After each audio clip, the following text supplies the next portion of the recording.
Gap provide பண்ணிடுவாங்க, plus ஃபுட்டும் கொடுத்துருவாங்க. எந்த கம்பெனி ஃபுட் கொடுக்கும்? Plus insurance, free insurance. So இவ்வளோ பெனிஃபிட்ஸ் இருக்குது. ஸோ சேலரினா டேக் ஹோம்னா அப்படியே டேக் ஹோம்க்கு வந்துடும். அது இல்லை கண்டிப்பாக நல்லாயிருக்கும். ஆடிட் ஃபார்மில் நீங்கள் முடிச்சுட்டு ஒரு 3 இயர்ஸ் முடிச்சுட்டு நீங்கள் வெளில வந்தீங்கன்னா உங்கள் சம்பளம் கண்டிப்பாக 35,000 தாண்டி தான் இருக்கும் மினிமம். நான் சொல்கிறது அது போக உங்களுக்கு எவ்வளோ சேலரி இருக்குன்னு சொல்லாமல் ரேஞ்ச் மட்டும் சேலரி ரேஞ்ச். இந்த ரோலுக்கு வந்து எல்லா ஃபெர்டிலைசர் கம்பெனி, பெஸ்டிசைட்ஸ் கம்பெனிலையுமே வந்து 5 to 7 lakhs இருக்கும் ஆவரேஜ் சேலரி. ஹெச்எல் ஒர்க் பண்ணிகிட்ருக்கேன், சீனியர் அசோசியேட்டாக இருக்கேன். Same HCL 6 years. ஆமாம், இந்த 50-60,000 கிட்ட earn பண்ணலாம். எவ்வளோ ஸ்கோப் இருக்குது? மேக்ஸிமம் எவ்வளோ சேலரி இந்தியாவில் எதிர்பார்க்கலாம்? இல்லை, டிஜிட்டல் மார்க்கெட்டிங் இப்போ பயங்கரமாக பூம் ஆகிட்டுருக்கு. வணக்கம், welcome back to Suman MBM. ரீசெண்டாக நம்மளுடைய சேனல் கமெண்ட் செக்ஷனில் வர நிறைய கேள்வி, ஐடி ஜாப் மட்டும் தான் ஜாப்பாக, வேறு பிகாம் ரிலேட்டடான ஜாப்லாம் இல்லவே இல்லையா? சில பேர் விரும்பி கேட்டதுக்காக பிகாம் ரிலேட்டடான ஜாப். இன்றைக்கி ஐடியில் எந்தளவுக்கு ஒரு என்விரான்மெண்ட், ஒரு டாப் கம்பெனியில் எப்படி ஒரு கல்ச்சர் இருக்குமோ, ஸோ அதே கல்ச்சர் இருக்கிற மாதிரி டாப் கம்பெனிகளையும் பிகாம் ரிலேட்டடாக, காமர்ஸ் ரிலேட்டடான ஜாப்பை பார்க்கலாம். அக்கௌண்ட்ஸு, ஆடிட்டிங், ஜிஎஸ்டி ரிலேட்டடாக டேக்ஸ் ஃபைல் பண்ணுற மாதிரியோ, இல்லை டேலி அப்படிங்கிறக்கூடிய ஒரு சாஃப்ட்வேர் படிச்சிருந்தாலும் ஒரு பெரிய கம்பெனியில் வேலை பார்க்குறதுக்கு நிறைய டிமாண்ட்ஸ் இருக்குது. ஸோ அது மாதிரியான ஜாப்பில் ஒர்க் பண்ணுற பீப்புள் தான் இந்த வீடியோவில் இன்டர்வியூ எடுக்க போகிறோம். டாப் கம்பெனி இதில் கவர் பண்ண போகிறது இல்லை. ஸோ அதை பற்றி எனக்கு பெரிய ஐடியா இல்லைங்கிறதுல உண்மையிலே டெலாய்ட், IBM, ICICI இந்த மாதிரி கம்பெனிகளில் பீப்புள் ஒர்க் பண்ணக்கூடிய பீப்புளை இன்டர்வியூ பண்ணணும், அவங்க ரிலேட்டடான ஜாப் எப்படி போகலாங்கிற ஐடியா வேணும் அப்படின்னா நீங்கள் கமெண்ட் செக்ஷனில் இன்ட்ரெஸ்டட் அப்படிங்கிற ஒரு கமெண்ட்ஸ் மட்டும் கொடுங்க. அது மூலமாக நான் நெக்ஸ்ட்டு அந்த வீடியோ நான் ட்ரை பண்ண முயற்சி பண்ணுறேன். வாங்க போகலாம். ஹாய் ப்ரோ, உங்கள் பேர்? என் பேர் பாலாஜி ப்ரோ. நீங்கள்? சஞ்சய்குமார். பண்ணுறீங்கன்னு சொல்லலாமா? கரெக்டாக. நான் வந்து இப்போபே டெக்னாலஜியில் வந்து நான் ஃபினான்ஸில் ஒர்க் பண்ணுறேன் ப்ரோ. ஓகே, எவ்வளோ வருஷம் எக்ஸ்பீரியன்ஸ்? எனக்கு 2.5 years எக்ஸ்பீரியன்ஸ். முன்னாடி என்ன குவாலிஃபிகேஷன் இருக்குது, எப்படி இங்கே ஜாப் எடுத்தீங்கிறது சொல்லுங்கள். நான் வந்து பிகாம் கம்ப்ளீட் பண்ணியிருக்கேன் ப்ரோ. நான் வந்து 2018 முடித்தேன் நான். ஸோ இங்கே நான் ஜாயின் பண்ணது 2021, 22 அந்த ஸ்டேஜில் தான் நான் ஜாயின் பண்ணேன். நீங்கள் கம்பெனி உங்களுக்கு எப்படி தெரியும்? ஸோ எப்படி நீங்கள் கம்பெனி கண்டுபிடிச்சிங்கிறது? ஆக்சுவலாக என்னோடய ஃப்ரெண்டு ஒருத்தர் மேத்யூன்னு சொல்லிட்டு ஒர்க் பண்ணுறாரு இங்கே. ஸோ அவர் மூலியமாக தான் ஜஸ்ட் ஒரு போஸ்ட் போட்டிருந்தார் இந்த மாதிரி ஸ்டார்ட் அப்பு. ஸோ அவர் அந்த வாட்ஸ்அப் போஸ்ட்டு பார்த்துட்டு நான் வந்து இன்டர்வியூ அட்டன் பண்ணேன். ஸோ இங்கே ஜாப் கிடச்சிட்டு நான் ப்ளேஸ் ஆகிட்டேன் ப்ரோ. ஓகே, இப்போ போகும்போது ஒரு ஸ்டார்ட் அப்பு இப்போ நல்ல இங்கே க்ரோத் ஆனதான் எல்லாருக்குமே தெரியும். ஸோ சேலரி ரேஞ்ச் எப்படி இருக்குங்கிறத சொல்லலாமா? நான் ஒரு டீசென்ட் பேக்கேஜ் வாங்குறேன் ப்ரோ. 2 வருஷம் எக்ஸ்பீரியன்ஸுக்கு எவ்வளோ சேலரி கொடுப்பாங்களோ அதுக்கேற்றது நான் வாங்குறேன் ப்ரோ. அந்த பேக்கேஜ் எனக்கு கொடுக்குறாங்க. இப்போ ஃப்ரெஷராக உள்ள வரவங்களுக்கு எவ்வளோ சேலரி எதிர்பார்க்கலாம் ப்ரோ? மோஸ்ட்டாக நம்ம இப்போது இந்த இது பொறுத்த வரைக்கும் நீங்கள் ஃப்ரெஷராக வரீங்கன்னா யாரும் 10,000லேருந்து 12,000 தான் கொடுப்பாங்க. பட் நீங்கள் உள்ளே வரீங்க கொஞ்சம் அப்படின்னா எல்லோரும் அதிகமாக எக்ஸ்பெக்ட் பண்ணுறாங்க. 15,000 மினிமம் 50,000 கொடுத்தா தான் உள்ளே வராங்க. ஸோ அப்படி தான் இருக்குது எல்லாருமே. 15 சாஃப்ட்வேர் கம்பெனி உள்ள வரணும்னு நினைக்கிறேன். உங்களுக்கு என்ன அட்வைஸ் ப்ரோ? ஃபஸ்ட்டு யாருக்குமே ஒருத்தர் நம்ம காலேஜ் முடிச்சுட்டு வரோன்னு வச்சுக்கோங்களேன், எனக்கு கூட நம்ம என்ன ஆக போகிறோம், நான் பிகாம் முடிச்சுட்டு என்ன பண்ண போகிறேன்னு தெரியல. நான் போய் பேங்க்கில் ஒர்க் பண்ணேன், மில்கி மிஸ்ட் வேர் ஹவுஸ் இருக்கு இல்லையா, ஸோ அங்கே அக்கௌண்டண்ட்டாக இருந்தேன். ஸோ அந்த மாதிரி நமக்கு தெரியாது இதில் தான் போவோம் அதில் தான் போவோன்ட்டு. ஸோ நீங்கள் ஃபஸ்ட்டு நீங்கள் ஒரு ஐடியா வச்சுக்கோங்க, நான் இதில் தான் போவேன் அப்படின்னு சொல்லிட்டு ஃபிக்ஸடாக ஒரு கோல் செட் பண்ணுங்கள். செட் பண்ணிவிட்டு அதுக்கு தகுந்த மாதிரி நீங்கள் சூஸ் பண்ணிங்கன்னா உங்களோட இது கரெக்டாக இருக்கும். கம்பெனியில் உங்களுக்கு ரொம்ப பிடிச்ச விஷயம் ப்ரோ? எங்கள் கம்பெனியில் எனக்கு பிடிச்ச வந்து என்னோடய ஒர்க் கல்ச்சர் ப்ரோ. அதாவது இப்போ நீங்கள் நிறைய கம்பெனி எடுத்துட்டிங்கன்னு வச்சுக்கோங்களேன், உங்களுக்கு வந்து ஒரு மாதிரி இந்த ப்ரெஷராக இருக்கும். நான் வந்து எங்கேயுமே நான் அந்த ப்ரெஷரை வந்து ஃபீல் பண்ணதே இல்லை. இத்தனைக்கும் நான் ஃபினான்ஸில் தான் இருக்கேன். ஃபினான்ஸ்னால் தெரியும் உங்களுக்கு எவ்வளோ ப்ரெஷர் இருக்குன்ட்டு. நான் அந்த ப்ரெஷர்லாம் ஃபீல் பண்ணதில்லை. ஸோ என்னோடய மேனேஜராக இருக்கட்டும், என்னோடய விபியாக இருக்கட்டும், ஸோ என்னோடய சிஇஓ கூட எங்ககிட்ட வந்து கேஷுவலாக பேசுவார், பழகுவார். நாங்கள் அவர் கூட கேரம் போர்டில் ஆடுவோம். ஸோ எங்களுக்கு பிரேக் டைம்லலாம் நாங்கள் வந்து கேரம் இருக்குது, ஸோ டேபிள் டென்னிஸ் இருக்குது. ஸோ அவரே வந்து கேஷுவலாக வந்து பேசுவார். அதாவது எப்படி சொல்கிறது, இப்போ வந்து என்னடா என்ன பண்ணுறீங்க, எப்படி இருக்கீங்க, அவரே வந்து டெய்லி இல்லைனா கூட வீக்லி வந்து எங்ககிட்ட இன்ட்ராக்ட் பண்ணுவார். ஸோ ஒருத்தரோட ஸோ ஈச் அண்ட் இண்டிவிஜுவல் கிட்ட வந்து அவர் கேட்பார், அந்த குறை நிறைகளில் கேட்பார், உங்களுக்கு ஏதாவது கஷ்டமாக இருக்கா, எதாவது ஃபேஸ் பண்ணுறீங்களா, ஸோ அந்த மாதிரி. ஸோ அதெல்லாம் கேட்டு இருக்கவே நம்ம கொஞ்சம் எல்லாருமே ஹாப்பியாக இருக்காங்க, ஜாலியாக இருக்கும். வந்து ஒரு 2 years ஒர்க் பண்ணிகிட்ருக்கேன் ப்ரோ. நான் வந்து அக்கௌண்ட்ஸில் மேனேஜராக இருக்கேன். உங்களுக்கு பேக்ரவுண்டில் என்ன குவாலிஃபிகேஷன்? நான் வந்து எம்காம் படிச்சிருக்கேன் ப்ரோ. எனக்கு ஓவரால் வந்து 6 years எக்ஸ்பீரியன்ஸு. ஸோ இதுக்கு முன்னாடி நான் வந்து ஆடிட்டர் ஆஃபீஸில் ஒர்க் பண்ணிகிட்டு இருந்தேன். ஸோ ஆடிட்டர் ஆஃபீஸ்லேருந்து ஒர்க் பண்ணி இன்னொரு கம்பெனியில் ஒர்க் பண்ணேன், பேமெண்ட் கேட்வே. அங்கேருந்து இப்போபேக்கு மூவ் பண்ணியிருக்கேன். 2 years மேலே ஆகுது நான் ஜாயின் பண்ணி. இப்போ போயில உங்களுக்கு பிடிச்ச விஷயம் என்ன? இவர் சொன்ன மாதிரி ஒர்க் கல்ச்சர் தான். எங்கள் ஸ்டாஃப் யாரை கேட்டிங்கனாலும் இதான் சொல்லுவாங்க. ஸோ ஒரு நல்ல ஒரு என்விரான்மெண்ட். ஸோ அதனால் எல்லா ஸ்டாஃபுக்கும் இது பிடிக்கும். சேலரி ரேஞ்ச் இப்போ ப்ரெஷராக உள்ளே வரவங்களுக்கு என்ன எக்ஸ்பெக்ட் பண்ணலாம்? ஃப்ரெஷராக வரவங்களுக்கு வந்து இதுவரையும் அக்கௌண்ட்ஸில் ஃப்ரெஷராக வரணும்னா டேரெக்டாக வந்து இப்போ ஒரு ப்ரைவேட் லிமிடெட் உள்ள வராமல் ஒரு நல்ல ஆடிட் ஃபார்மாக பார்த்து நீங்கள் ஜாயின் பண்ணிங்கன்னா உங்கள் ஃப்யூச்சர் வந்து ஒரு அக்கௌண்ட்ஸ் ஃபீல்டில் ஃபினான்ஸ் ஃபீல்டில் வந்து ரொம்ப நல்லாயிருக்கும். ஏன்னா நான்லாம் பார்த்தீங்கன்னா எடுத்தோடனே எம்காம் முடிச்சுட்டு ஒரு ப்ரைவேட் லிமிடெட்லாம் சேர்ந்தேன். ஸோ அங்கேருந்து என்னால் எதுவுமே வந்து நாலேஜ் கெயின் பண்ண முடியல. அங்கேருந்து அதுவே நீங்கள் ஆடிட்டர் ஆஃபீஸ் மூவ் பண்ணிங்கன்னா அங்கே நீங்கள் வந்து ஒரு ஸ்டைஃபண்ட் மாதிரி ஒரு சின்ன அமௌண்ட் தான் தருவாங்க, ஒரு 5,000 8,000 இந்த ரேஞ்சு தான் தருவாங்க. ஆனால் உங்களோட ஃப்யூச்சருக்கு வந்து அது ரொம்ப யூஸ்ஃபுல்லாக இருக்கும். ஒரு 3 இயர்ஸ் நீங்கள் கஷ்டப்பட்டு ஆடிட் ஃபார்மில் ஒர்க் பண்ணிங்கன்னா அடுத்து வர உங்களோட 30 வருஷம் உண்மையிலே வந்து ஒரு பொன்னான காலமாக தான் அமையும். என்னோட பர்சனல் அனுபவத்தில் சொல்கிறேன். அக்கௌண்ட்ஸ் ஃபீல்டில் வரணும்னு ஆசைப்பட்டீங்கன்னா ஆடிட் ஃபார்ம் போயிட்டு அதுக்கப்புறம் ப்ரைவேட் லிமிடெட் ட்ரை பண்ணுங்கள், கண்டிப்பாக நல்லாயிருக்கும். ஆடிட் ஃபார்மில் நீங்கள் முடிச்சுட்டு ஒரு 3 இயர்ஸ் முடிச்சுட்டு நீங்கள் வெளில வந்தீங்கன்னா உங்கள் சம்பளம் கண்டிப்பாக 35,000 தாண்டி தான் இருக்கும் மினிமம் நான் சொல்கிறது. அது போக உங்களோட நாலேஜ்லாம் பேஸ் பண்ணி ஜிஎஸ்டி, டிடிஎஸ், இன்கம் டேக்ஸ்லாம் நிறைய இருக்குது. அதெல்லாம் நாலேஜ் இருந்துச்சுன்னா கண்டிப்பாக வந்து உங்களுக்கு ஒரு நல்ல சேலரி தான் இருக்கும். சுகன்யா. மாலினி. ஓகே, நீங்கள் என்ன ரோலில் ஒர்க் பண்ணுறீங்க, எவ்வளோ எக்ஸ்பீரியன்ஸ் அப்படிங்கிறத ஷேர் பண்ணுங்கள். எனக்கு ஒரு 3+ years of experience US health கேரில். நான் இப்போ ஒரு HR ஸ்பெஷலிஸ்ட்டாக இருக்கேன். சேம், எனக்கு வந்து 2+ இயர்ஸ் ஆஃப் எக்ஸ்பீரியன்ஸ். நானும் HR ஸ்பெஷலிஸ்ட்டாக தான் இருக்கேன், இந்த சேம் கம்பெனி. ஆக்சுவலாக டெக் கம்பெனியா இல்லை நான் டெக்காக? இது வந்து KPO, knowledge process out source.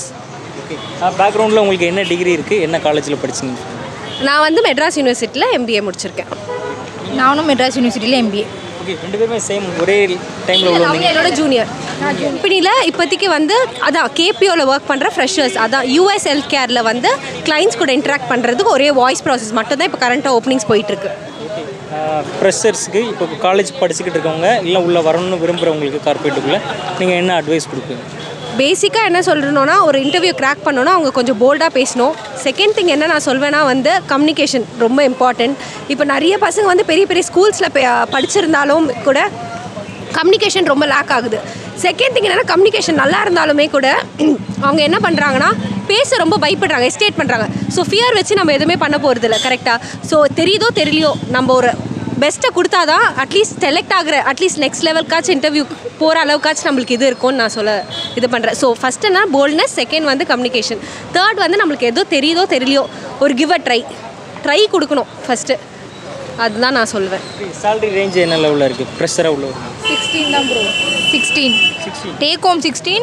CTC பார்த்தீங்கன்னா ஒரு 19K அப்படி வரும். ஆனால் மெயினாக நைட் ஷிஃப்ட்டுக்கு இது, டே ஷிஃப்ட் கூட இல்லை, நைட் ஷிஃப்ட். அது இல்லாமல் அலவன்சஸ் வரும், 2-way கேப் ப்ரொவைட் பண்ணிடுவாங்க, ப்ளஸ் ஃபுட்டும் கொடுத்துருவாங்க. எந்த கம்பெனி ஃபுட் கொடுக்கும்? Plus insurance, free insurance. So இவ்வளோ பெனிஃபிட்ஸ் இருக்குது. ஸோ சேலரினா டேக் ஹோம்னா அப்படியே டேக் ஹோம்க்கு வந்துடும். அது இல்லாமல் கம்பெனி வந்து அவங்களுக்கு இல்லாமல் ஃபேமிலியோட பெனிஃபிட்ஸும் பார்த்துப்பாங்க. இன்சூரன்ஸில் டோர் ஸ்டெப் பிக்கப் ட்ராப் இருக்கும், அதுக்கப்புறம் ஃபுட்டு ப்ரொவைட் பண்ணிடுவாங்க. உங்கள் கம்பெனியில் உங்களுக்கு ரொம்ப பிடிச்ச விஷயம் என்ன? எங்கள் கம்பெனியில் எனக்கு ரொம்ப பிடிச்ச விஷயம் என்னென்னா, ரொம்ப எம்ப்ளாயி ஃப்ரெண்ட்லி கம்பெனி. என்ன சொல்கிறது, சீனியர் ஜூனியர் இந்த கான்செப்டில் ஒரு ஐராக்கி ஃபாலோ பண்ண மாட்டாங்க. ஸோ எங்கள் கம்பெனியில் எப்படின்னா வந்து இப்போ ஃப்ரெஷர்ஸ் உள்ளே வந்தானா கூட ஒரு என்வாயன்மெண்ட், ஒரு கல்ச்சர் ஃபிட்மெண்ட்டுன்னு ஒரு ப்ராப்ளமே இருக்காது. ஒரு என்வாயன்மெண்ட் ரொம்ப கூலாக சில்லாக இருக்கும். ஸோ அதுக்கேற்ற மாதிரி நம்ம என்வாயன்மெண்ட் எப்படி அடாப்ட் பண்ணணும்னு அது ட்ரைனிங்லேயே நாங்கள் கற்றுக் கொடுத்துருவோம். ஸோ அதனால் வந்தாங்கன்னா என்ன சொல்லு கொஞ்சம் ஃப்ளெக்சிபிளாக ஒர்க் பண்ணலாம். ஸோ எஸ்டேட் பண்ண வேணாம், சரி சீனியர்ஸ் எப்படி அப்ரோச் பண்ணுறது, ஸோ நம்மளோட லீட்ஸை எப்படி அப்ரோச் பண்ணுறது. ஸோ எப்போ அவங்க வந்து ரொம்ப நாங்கள் அப்ரோச்சபிளாகவும் இருப்போம். எவ்வளோ அவங்க கொஸ்டின்ஸ்லாம் கேட்டாலும் கூட அப்பப்போ நாங்கள் வந்து ஷேர் பண்ணிடுவோம். ஓகே, நீங்களும் ஒரு ஹெச்ஆர்னு சொல்கிறீங்க. ஸோ உங்கள்கிட்ட இன்டர்வியூக்காக வராங்க, ஜாப்க்காக வரவங்களுக்கு நீங்கள் என்ன எக்ஸ்பெக்ட் பண்ணுவீங்க அவங்ககிட்ட? நான் ஃப்ரெஷர்ஸ் தான் ஹையர் பண்ணுறேன். மெயினாக நான் பண்ணுறது பார்த்திங்கன்னா கம்யூனிகேஷன் தான். இப்போ இருக்கிற யாருக்குமே கம்யூனிகேஷனே இல்லை ஃபஸ்ட்டு இது.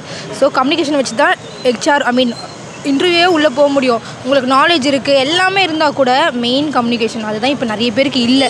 எல்லோரும் என்ன பண்ணுறாங்க, படிச்சுட்டு அப்படியே மகப் பண்ணிட்டு வந்துடுறாங்க, தவிர கம்யூனிகேஷனை பார்க்கவே மாட்டேங்கிறாங்க யாருமே. ஸோ மெயினாக பார்க்க வேண்டியது கம்யூனிகேஷன்.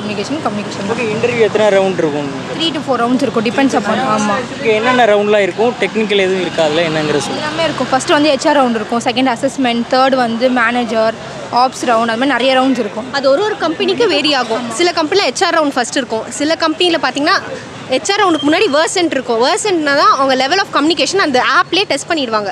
ஸோ இவ்வளோ தான் அவங்களோட ஸ்கோர் இருக்கான்ட்டு. அதுக்கு அடுத்தது தான் HR ரவுண்டுக்கு போவாங்க. அதுக்கப்புறம் ஆப்டிடியூட் இருக்கும். ஆப்டிடியூட் ஃபுல்லாக மேத்தமேட்டிக்கல் டெஸ்ட் அது மாதிரி இருக்கும்.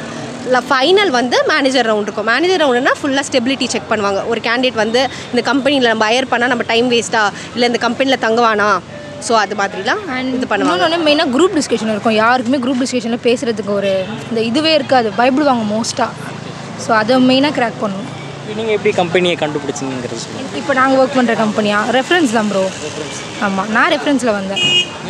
நான் இந்த கம்பெனி ஸ்டார்ட் பண்ணதுலேருந்து இருக்கேன் இந்த கம்பெனி கூட. ஸோ வந்து எனக்கு எப்படின்னா டேரெக்டாக என்னோடய எம்டிஏ வந்து எப்படி ஒரு ரெஃபரன்ஸில் வந்து நான் ஒரு கம்பெனியில் நான் ஆல்ரெடி இதுக்கு முன்னாடி ஒர்க் பண்ணிட்டு இருந்தேன். ஸோ இந்த கம்பெனியில் தான் எனக்கு 3 years எக்ஸ்பீரியன்ஸு. ஸோ ஏதோ அவங்களோட பர்சனல் ரெஃபரன்ஸில் எடுத்தாங்க என்ன. வரணும் விருப்பப்படுறவங்க எப்படி கம்பெனியை கண்டுபிடிக்கலாம்? அவங்க வந்து நாக்ரியில் அப்டேட்டடாகவே இருக்கணும். சோஷியல் மீடியா பிளாட்ஃபார்ம்ஸில் நிறைய போஸ்ட் நாங்களே போட்டுட்ருப்போம் ஒரு ஹெச்ஆராக. ஸோ அந்த போஸ்ட்டில் ஆக்டிவேட் பண்ணிவிட்டு எல்லாருமே என்னென்ன நம்பர்ஸ் இமெயில் ஐடி கொடுத்துருக்காங்க அதில் கண்டினியூஸாக ரெஸ்யூம்ஸ் அனுப்பிச்சிட்ருக்கணும். அதுக்கப்புறம் முக்கியமாக வந்து லிங்க்டின்ல கனெக்ஷன்ஸ், நிறைய கனெக்ஷன்ஸ் அவங்க பில்ட் பண்ணணும். பில்ட் பண்ணாலே அதுக்கேற்ற மாதிரி அவங்களுக்கு கண்டிப்பாக கிடச்சிரும். ஸோ இப்போதைக்கு ஓப்பனிங்ஸ் நிறைய தான் இருக்குது. ஸோ பெரிய லெவலில் என்ன சொல்கிறது, கஷ்டம்லாம் இல்லை, ஈஸியாக கிடச்சிரும் ஜாப். இப்போதைக்கு மார்க்கெட் நல்லா ஐயா தான் இருக்குது. Hi bro, what's name? Vishnu. உங்கள் பேர்? Vignesh. Okay, nice to meet you. இப்போ கரண்ட்டாக நீங்கள் என்ன பண்ணுறீங்கன்னு சொல்லாமா? அக்ரோனமிஸ்ட்டாக வேலை செஞ்சுட்ருக்கேன். ஓகே, நீங்கள்? நான் டிஜிட்டல் மார்க்கெட்டிங் பண்ணிகிட்டு இருக்கேன் ப்ரோ. ஓகே, என்ன கம்பெனிங்கிறது சொல்லலாமா இல்லை வேண்டாம்னா? அது வேண்டாம். ஓகே, எப்படி நீங்கள் கம்பெனியில் ஜாப் எடுத்தீங்கிறது சொல்லுங்கள். அது எம்எஸ்சி அக்ரோனமி படித்ததுக்கப்புறம் அசிஸ்டன்ட் ப்ரொஃபஸராக வேலை செஞ்சுட்டு இருந்தேன். ஸோ அதுக்கப்புறம் வாட்ஸ்அப் ஸ்டேட்டஸில் யாரோ ஸ்டேட்டஸ் போட்டுருந்தாங்க ஆடு. ஸோ அது பார்த்து இன்டர்வியூ போனேன். ஒரு 2 round இன்டர்வியூ இருந்தது. அதுக்கப்புறம் எடுத்துட்டாங்க. ஓகே, கரண்ட்டாக இங்கே எவ்வளோ வருஷமாக ஒர்க் பண்ணுறீங்க? இப்போ மொத்தமாக இங்கே வேலை செஞ்சது வந்து 5 மாதமாக தான். அதுக்கு முன்னாடி ஒரு 3 வருஷம் வேலை செஞ்சுருக்கேன். 3 வருஷம். ஓகே, ஓவரால் உங்களுக்கு எவ்வளோ எக்ஸ்பீரியன்ஸ் இருக்குது? டோட்டல் எக்ஸ்பீரியன்ஸ் 4 years ஆகுது இப்போ. ஓகே, உங்களோட பர்டிகுலர் ரோல் என்னன்னு சொல்லலாமா? பர்டிகுலர் ரோல் வந்து இப்போ பார்த்தீங்கன்னா எங்களது ஃபெர்டிலைசர் கம்பெனி. ஃபெர்டிலைசர் டெக்னிக்கலாக எக்ஸ்பிளைன் பண்ண வேண்டியது இருக்கும். இப்போ சேல்ஸ் டீம் வருவாங்க, அவங்களுக்கு எல்லாருக்குமே வந்து வெளியே போய் சேல்ஸ் பண்ணணும்னா கம்பெனி ப்ராடக்ட்ஸ் என்னெல்லாம் இருக்குது, அந்த ப்ராடக்ட்ஸோட யூஸ் என்ன, எந்த ஸ்டேஜில் அப்ளை பண்ணணும், அதோட டோசேஜ் என்ன, அதனால் என்ன யூஸ் அப்படின்றது சொல்லிக் கொடுக்கணும் ஒன்று. அதுக்கப்புறம் நிறையா மீட்டிங்ஸ் வைப்பாங்க, டீலர்ஸ் மீட்டிங்கு, ஃபார்மர்ஸ் மீட்டிங்ஸ்னு. அந்தந்த மீட்டிங்ஸில் போயிட்டு நான் கம்பெனியோட டெக்னிக்கல் ரிலேட்டட் திங்ஸ் எல்லாமே வந்து எக்ஸ்பிளைன் பண்ணணும். இதுதான் மேஜர் ரோல் எங்களுக்கு. உங்களோட பேக்ரவுண்ட் குவாலிஃபிகேஷன் என்ன காலேஜில் படிச்சிங்க? பேக்ரவுண்ட் குவாலிஃபிகேஷன் வந்து MSc agriculture, LPU lovely professional university Punjab, அங்கே படிச்சிருக்கேன். இல்லை எந்த அளவுக்கு அந்த ரோலுக்கு எவ்வளோ சேலரி இருக்குன்னு சொல்லாமா? ரேஞ்ச் மட்டும், சேலரி ரேஞ்ச். இந்த ரோலுக்கு வந்து எல்லா ஃபெர்டிலைசர் கம்பெனி பெஸ்டிசைட்ஸ் கம்பெனிலையுமே வந்து 5 to 7 lakhs இருக்கும் average salary per annum. MSc முடிஞ்சிருந்தா. பிஎஸ்சி குவாலிஃபிகேஷன்னா ஒரு 4 to 5 இருக்கும். 4 to 5 lakhs per annum package. இதுதான் ஆவரேஜ் மார்க்கெட்டில் இருக்கிறது எல்லா கம்பெனிஸ்லையுமே. ஓகே, அப்ராட் போக வாய்ப்பு இருக்கா இந்த ரோலில்? அப்ராட் போகிறதுக்கு லிங்க்டின்ல நான் ட்ரை பண்ணியிருக்கேன். ஆனால் அது வந்து இப்போது அரப் கண்ட்ரீஸ்னால் கொஞ்சம் கஷ்டமாக இருக்கும். இங்கேருந்து விட்டு போனால் இப்போனா வீட்டுக்கு உடனே போயிடலாம். அப்ராட் போனால் வீட்டுக்கு வரது போகிறது கஷ்டமாக இருக்கும்ல, அதனால நான் போகலை, ரிஜெக்ட் பண்ணிட்டேன். சேலரி எவ்வளோ எக்ஸ்பெக்ட் பண்ணலாம் அப்ராடில் இதே ஜாப்பில்? அப்ராடில் இதே ஜாப்னாலும் பெருசாக வித்தியாசம் இருக்காது. ஒரு 80 to 1 lakh per month, 8,000 to 12 lakhs per annum. BSc பண்ணிவிட்டும் அந்த ஜாப்புக்கு வரலாம், எம்எஸ்சி பண்ணிவிட்டும் வரலாம். அப்படி பிஎஸ்சி பண்ணிட்டும் வரலாம், எம்எஸ்சி பண்ணிட்டு வரலாம். ஆனால் வித்தியாசம் இருக்கும் அதில். எப்படின்னா பிஎஸ்சி பண்ணிட்டு வந்தால் பேக்கேஜ் கொஞ்சம் கம்மியாக இருக்கும். எம்எஸ்சி முடிச்சிங்கன்னா கொஞ்சம் அதிகமாக தருவாங்க பேக்கேஜ். அதுவும் ஸ்கில்ஸும் அதிகமாக இருக்கும்ல. ஓகே, இப்போ நீங்கள் பண்ணுற ரோலுக்கு வரணும்னு விரும்புகிறவங்களுக்கு நீங்கள் என்ன அட்வைஸ் கொடுப்பீங்க? இன்டர்வியூ கிராக் பண்ணுறதுக்கு ஏதாவது டிப்ஸ் மாதிரி? இன்டர்வியூ கிராக் பண்ணுறதுக்குன்னா நம்ம ஃபார் எக்ஸாம்பிள் இப்போ நான் பெஸ்டிசைட்ஸ் கம்பெனிக்கு போகிறேன்.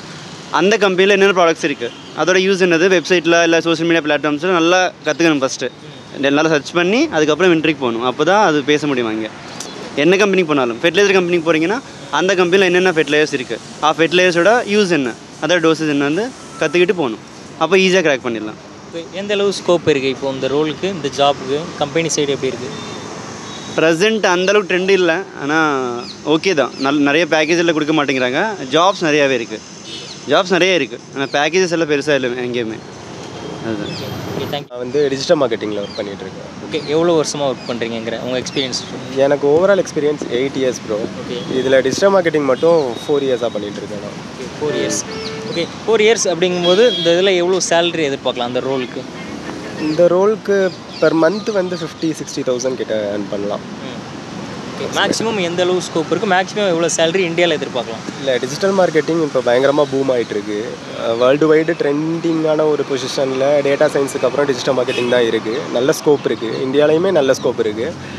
இந்தியாவில் இப்போ பார்த்திங்கன்னா ஆவரேஜாக ஒரு டிஜிட்டல் மார்க்கெட்டர் ஃப்ரீலான்சிங் அந்த மாதிரி பண்ணுறாங்கன்னா பெர் மந்த்துக்கு வந்து அப்ராக்சிமேட்டாக ஒரு 2.5 lakhsலேருந்து 3 lakhs வரைக்கும் earn பண்ணலாம். அந்தளவுக்கு இதில் நல்ல ஸ்கோப் இருக்குது. உங்களுடைய பேக்ரவுண்ட் குவாலிஃபிகேஷன் சொல்லுங்கள். எனக்கு பிஇ சிவில் ப்ரோனா. அதுக்கு முன்னாடி நான் இன்டீரியர் ரிலேட்டட் ஒர்க் தான் பார்த்துட்டு இருந்தேன். அதுக்கப்புறம் டிஜிட்டல் மார்க்கெட்டிங்கில் இன்ட்ரெஸ்ட் வந்ததுனால நான் லேர்ன் பண்ணிக்கிட்டு அதுக்கப்புறம் இதுக்குள்ளே வந்துட்டேன். ஓகே, எப்படி கற்றுக்கிட்டீங்க டிஜிட்டல் மார்க்கெட்டிங்? நீங்கள் தனியாக எதுவும் கோர்ஸ் பண்ணிங்களா? இல்லை, நான் கோர்ஸ்லாம் எதுவும் பண்ணலை. என் ஃப்ரெண்ட் டிஜிட்டல் மார்க்கெட்டிங்கில் இருந்தாங்க, அவங்க மூலியமாக தான் கற்றுக்கிட்டேன். அப்புறம் ரீசெண்டாக ட்ரெண்ட்ஸ்லாம் பார்த்து நானே செல்ஃபாக லேர்ன் பண்ணிக்கிட்டேன் டிஜிட்டல் மார்க்கெட்டிங் பொறுத்த வரைக்கும். எது பெட்டராக இருக்கும்னு நினைக்கிறீங்க? ஏதாவது கோர்ஸ் பண்ணுறது பெட்டரா இல்லை செல்ஃப் லேர்ன் பெட்டரா? உங்கள் பர்ஸ்பெக்டிவில் என்ன சொல்லுவீங்க?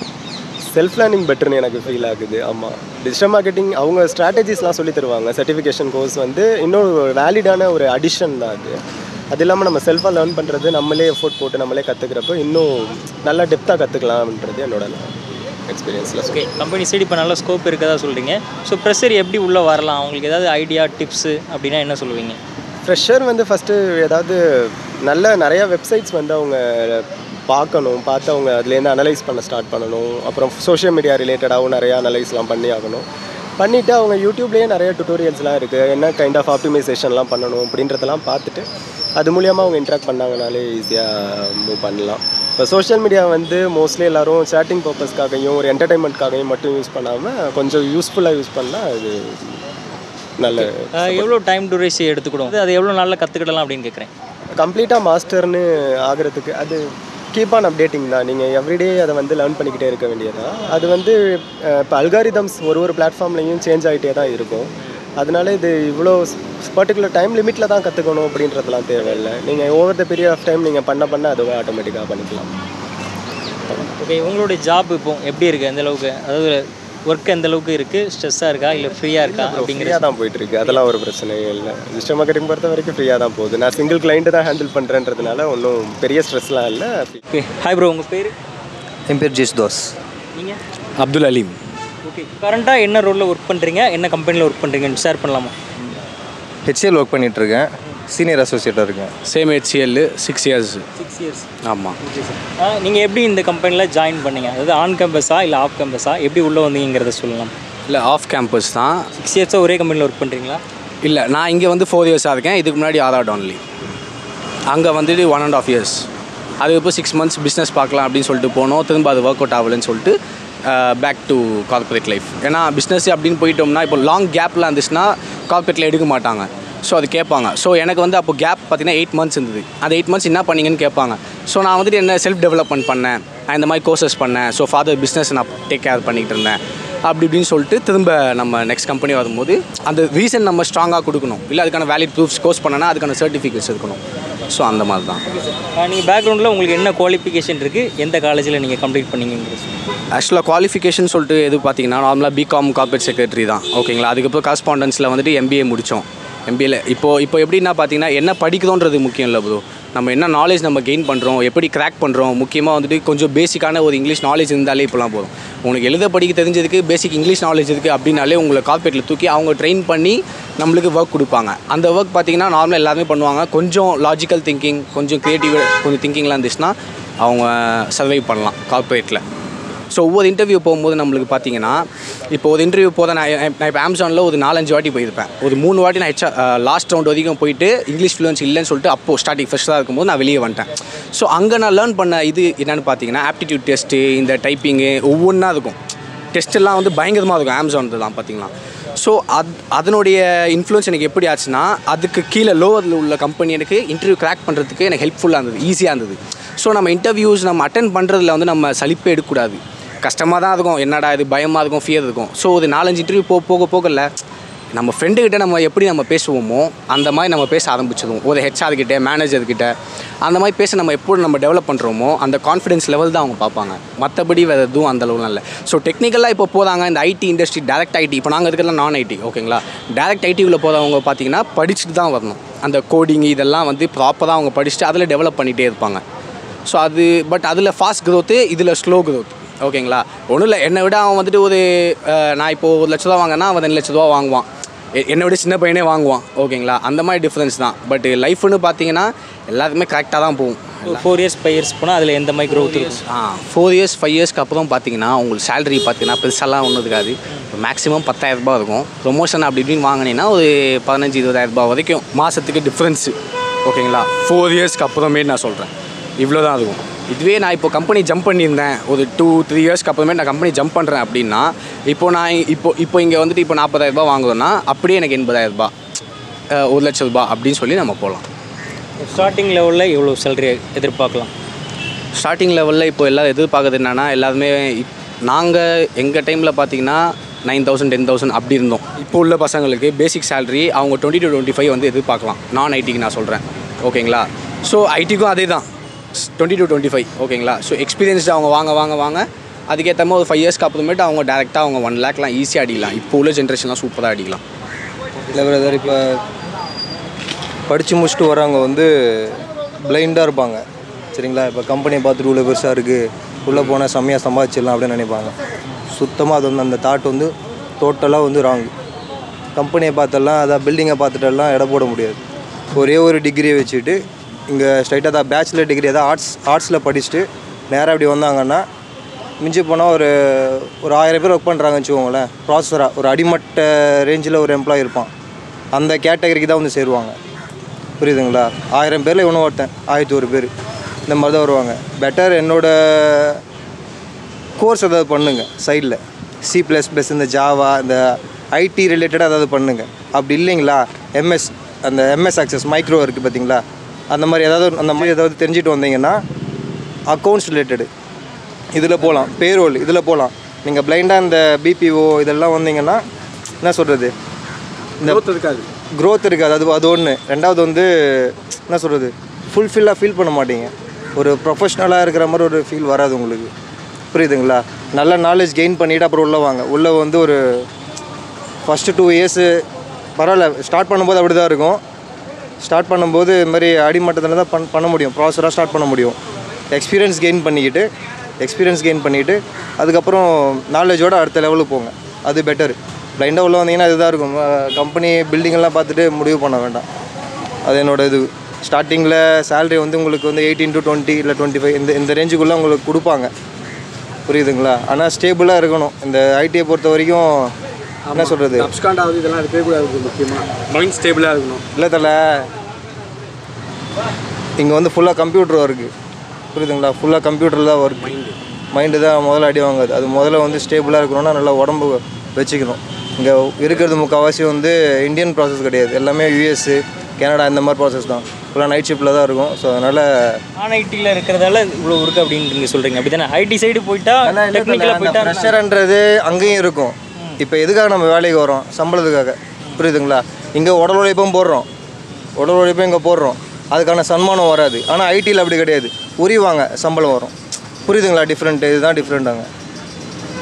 இல்லை தலை, இப்போ 2 கேட்டகரி இருக்குது தலை. ஒன்று வந்து கேபிட்டல், நான் கேபிட்டல் கம்பெனி நீங்கள் சூஸ் பண்ணிங்கன்னா க்ரோத் நல்லாயிருக்கும், அதுக்கேற்ற மாதிரி இருக்கும். இங்கே வந்து இப்போ நீங்களே யோசிச்சு பாருங்களேன், ஒரு 1000 பேர் இருக்காங்க, 1000 பேரில் எத்தனை பேர் மேனேஜர் ஆவீங்க? ஒருத்தர் 2 பேர் தான் இருக்க முடியும். அதை இந்த கேட்டகரியில். அதே நீங்கள் ஏதோ ஒரு கோர்ஸோ இல்லை ஐடி ரிலேட்டட் அதை படிச்சுட்டு நீங்கள் உள்ளே வந்தீங்கன்னா நீங்கள் இன்னமும் அடிமட்ட ரேஞ்சில் தான் இருப்பீங்க, டெசிக்னேஷன். பட் சேலரி உங்களுக்கு வரும் 40 to 50,000 இங்கே எடுக்கும்போது ஸ்டார்டிங்கில். அது பெட்டர் தானே அது, அதுக்காக சொல்கிறேன். ஸோ ஏதாவது ஒன்று நாலேஜ் கெயின் பண்ணிவிட்டு அப்புறம் உள்ளே வாங்க. பிளைண்டாக உள்ளே வந்தீங்கன்னா என்ன சொல்கிறது, இந்த ரேஞ்சில் தான் இருக்கும். படிக்கும்போதே எதனா கோர்சஸ் பண்ணிட்டு வாங்க, பெட்டராக பண்ணுங்க அதை, அவ்வளோதான். அது மேலே முக்கியமாக வந்து உடம்பு கரெக்டாக வச்சுக்கணும் இங்கே வரும்போது. ஏன்னா உடம்பு தான் முக்கியமாக பாதிக்கப்படுறது. நைட் ஷிஃப்ட்டு, அப்புறம் ஓவர் ஹீட் ஆகும். ஸோ தண்ணியெல்லாம் கரெக்டாக எடுக்க முடியாது, ஃபுட்டு ப்ராப்பராக எடுக்க முடியாது. இதெல்லாம் கொஞ்சம் ஹெல்த்தியாக தான் நம்ம சாப்பிட்டாகணும். அவ்வளோதான்.